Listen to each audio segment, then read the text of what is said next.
Hello everyone, কেমন আছেন সবাই? আগে কৃষক ধান কাটতো কাঁচি দিয়ে।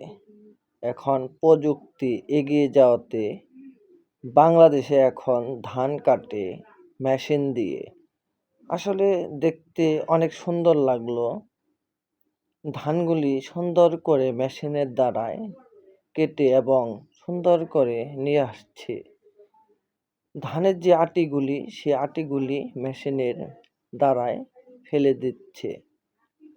দেখতে কতটা সুন্দর লাগে এবং ধানগুলি প্রস্তুত করে নিয়ে আসছে, এক জায়গায় ঢালছে।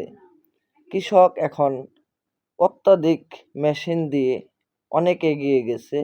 এখন আর হাতে কাটার দিন নেই, এখন মেশিন দিয়ে ধান কাটে। ধানগুলি অনেক সুন্দর, দেখতে অনেক ভালো লাগছে। কে কে প্রথম দেখলেন একটু কমেন্ট করে যাবেন।